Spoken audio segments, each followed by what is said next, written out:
Jusqu'à midi, vous écoutez Samedi de lire avec Amélie Boivin-Infield au FM 103.7. Je suis en compagnie de mon auteur invité de cette semaine, Martin Michaud. Bonjour Martin, comment ça va? Ça va très bien, merci.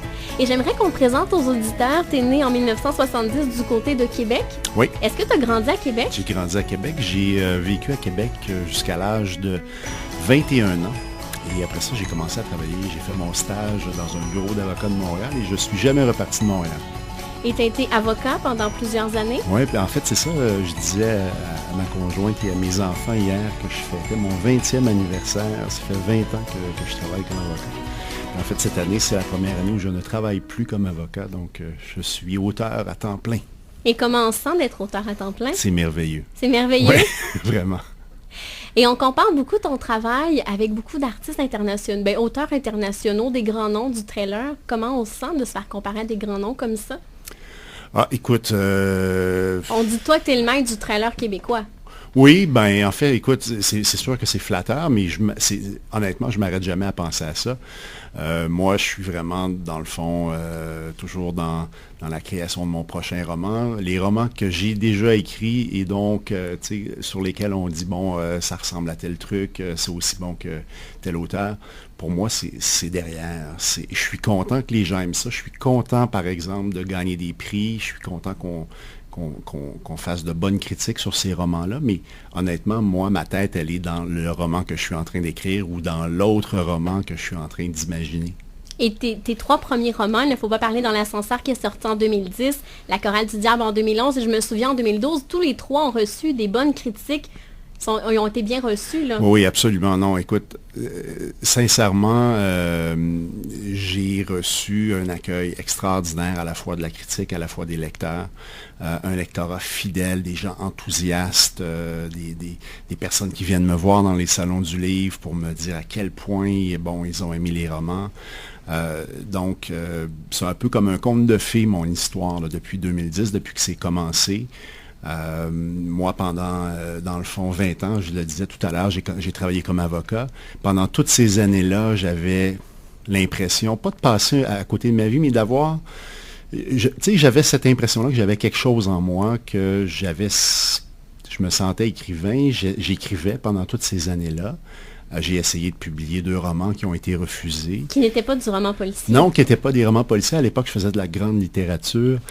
Bon, les auditeurs ne me voient pas, mais je dis ça avec un grand sourire, là, mais à un certain moment donné, en 2010, j'ai envoyé mon premier manuscrit, mon premier roman policier.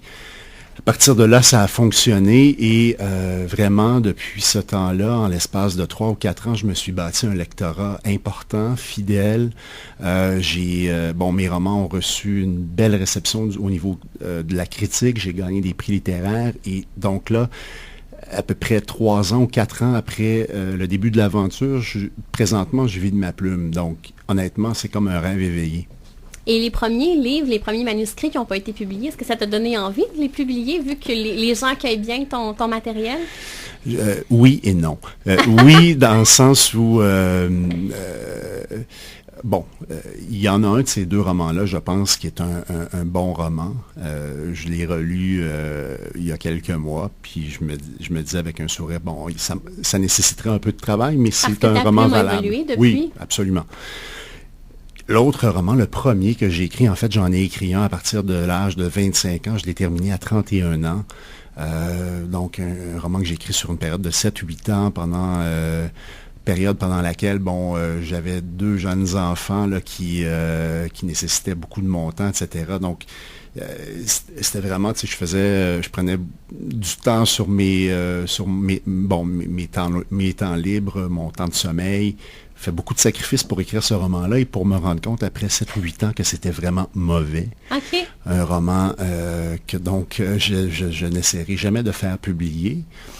Mais en même temps, un roman qui... l'auteur que tu es devenu. Exactement, c'est un roman qui m'a permis d'apprendre mon métier.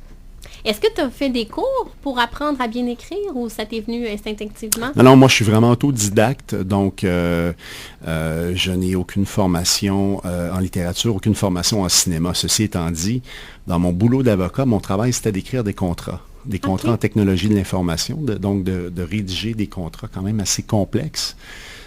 Puis un contrat, c'est une mécanique. Il y a une logique dans un contrat, il y a des renvois à certains articles, etc. Un roman policier, c'est la même chose, c'est une mécanique. C'est à partir d'un certain moment donné.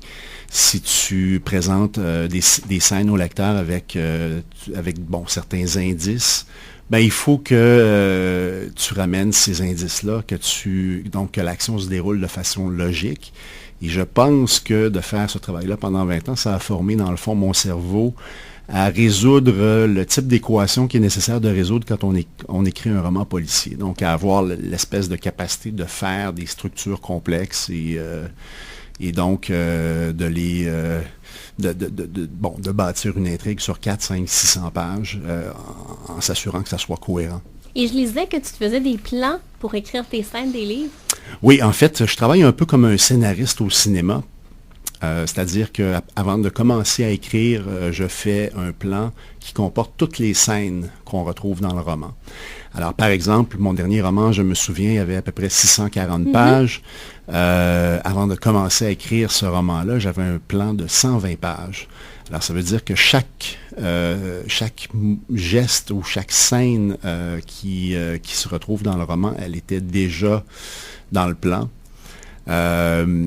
C'est une anecdote assez rigolote à cet égard-là. À un moment donné, j'étais en train d'écrire, puis quand j'écris, je consulte mon plan, mais je peux, par exemple, travailler sur une scène pendant plusieurs jours et donc, je regarde pas mon plan, puis à un certain moment donné, je n'avais pas consulté mon plan pendant 7-10 jours. Et là, j'ai comme un flash, je me dis, hey, ça, là, c'est vraiment une idée géniale, je n'avais pas pensé à ça, mais je vais prendre cette direction-là. Et là, je me mets à prendre des notes sur cette idée géniale-là que j'ai eue.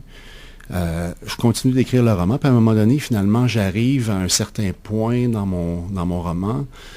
Je regarde mon plan, puis mon idée géniale que j'avais eue 2 jours plus tôt, je me rends compte que dans le fond, elle était déjà dans mon plan. Donc, c'est carrément quelque chose que j'avais oublié, mais que j'avais imaginé déjà plusieurs mois avant. Et est-ce que tu fais beaucoup de recherches avant de commencer à écrire? Parce que je voyais dans Je me souviens, il y a beaucoup de faits historiques qui sont dedans. Oui, c'est ça. Un roman, comme Je me souviens, ça demande énormément de recherche au préalable. En même temps, le défi dans un roman, c'est de soigner les détails, c'est que les détails soient véridiques. Et en même temps, parfois, on fait des entorses à la réalité. Et il faut que ces entorses à la réalité-là semblent réelles pour le lecteur. Alors, c'est toujours l'espèce de travail qui consiste à rendre ce qu'on écrit dans le roman plausible pour le lecteur. Alors, tout n'a pas besoin d'être exactement vrai, mais il faut qu'il y ait suffisamment d'éléments vrais pour que ça soit crédible. Et donc, effectivement, quand par exemple, on se met à parler de certains faits historiques, là, il faut savoir de quoi on parle. Et ce qui est intéressant dans cette perspective-là, c'est que, oui, on fait beaucoup de recherches, mais également, si on contacte les bonnes personnes, ça nous aide à rapidement, dans le fond, devenir, entre guillemets, experts sur un sujet donné. Alors, il y a beaucoup de personnes, dans les remerciements, je me souviens, par exemple, là, il y a une longue liste de personnes que je remercie. Et qui m'ont aidé à plusieurs égards à soigner justement là, ces détails-là et à s'assurer qu'ils sont exacts. Et ça a pris 1 an à écrire ce roman-là? Ça a pris, en fait, je l'ai écrit sur une période de 18 mois. Je pense que j'ai passé 6 ou 7 mois à faire de la recherche, à écrire mon plan, à rencontrer justement les personnes qui m'ont aidé là, finalement soigner certains détails. D'autre part, j'ai dû passer 7 mois à l'écrire. Puis après ça, 4-5 mois de révision, correction, peaufinage, etc. Donc oui, sur une période de 18 mois. Mais pour moi, ce roman-là, ça a été un Everest, là. C'est un roman qui est très, très, très volumineux, très touffu, très complexe. Et je sais pas, il ne faut jamais dire jamais, mais je me suis dit, après l'avoir terminé, que je venais de gravir ma grosse montagne et que les autres romans n'avaient pas besoin d'être aussi denses et aussi imposants. Et est-ce que tu as eu un deuil à vivre quand tu as terminé ce roman-là? En fait, t'en as un deuil après chaque roman. C'est un peu comme, j'imagine, j'ai pas accouché évidemment, mais tu sais, on dit souvent là, les femmes qui accouchent ont une espèce de baby blues. Bon, je veux pas faire de mauvais parallèles, mais j'ai l'impression que c'est un peu la même chose, c'est-à-dire que tu sais, tu portes un projet vraiment important pendant plusieurs mois. Finalement, chaque heure de ta journée est consacrée à ça, puis à un certain moment donné, ça part à l'impression, ça part chez l'imprimeur, et là, tu te retrouves avec plus rien. Sinon, bon, le prochain projet auquel tu veux te consacrer, mais oui, effectivement, il y a 2-3 semaines, là, 3-4 semaines où tu te dis, wow, OK, retour à la vie normale, et c'est effectivement, tu sens un vide. Et j'aimerais qu'on parle du personnage principal de ces 3 premiers romans-là, Victor Lessard, qui est l'enquêteur. Les gens, au début, trouvaient que ça ressemblait au personnage typique du détective. Oui. Et je me rappelle que tu disais aux gens, laissez-moi faire, je vais vous prouver que je sais où je m'en vais.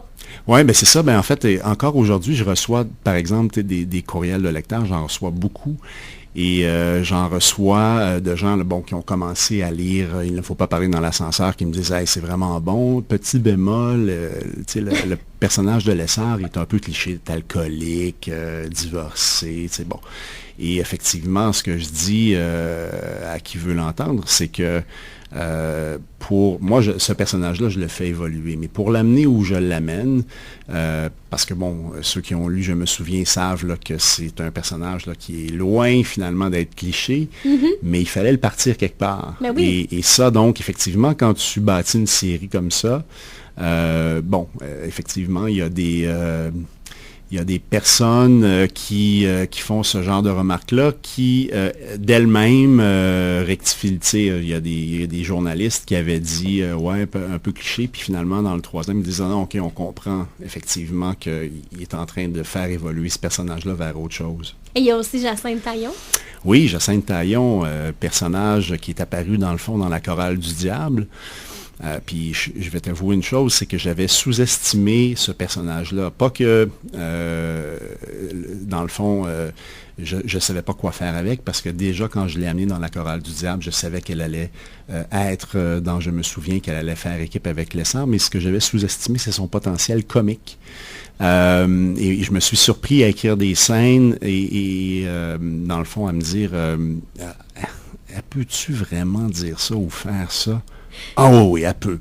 Alors, tu sais, Jacinthe, c'est comme un beau personnage parce qu'elle peut dire à peu près n'importe quoi ou faire à peu près n'importe quoi. Puis pour un auteur masculin, c'est vraiment... Puis là, je suis en train de dévoiler un truc, mais c'est vraiment intéressant parce que il y a des choses que je pourrais pas mettre dans la bouche d'un personnage masculin parce qu'on me dirait « Hey, t'es sexiste ou t'es raciste ou t'es macho. » Mais Jacinthe, elle, peut dire absolument n'importe quoi. Alors ça c'est intéressant et je pense que ça amène dans, je me souviens, un comic relief qui était peut-être pas présent dans les 2 premiers romans. Et donc, à cet égard-là, quand je te disais, bon, j'ai un peu sous-estimé le potentiel de Jacinthe Taillon, c'est ce que je veux dire. Moi, je l'aime bien, Jacinthe Taillon. Ouais. C'est drôle parce qu'il y a beaucoup de gens qui me disent, est-ce que tu t'es inspiré de Matricule 728? Et bon, c'est ça, effectivement, elle est apparue dans la chorale du diable qui a été publiée en 2011, donc bien avant l'apparition de 728 là, dans l'œil public. Martin, si tu me permets, on va aller en musique et on se reparle dans les prochains instants. Absolument.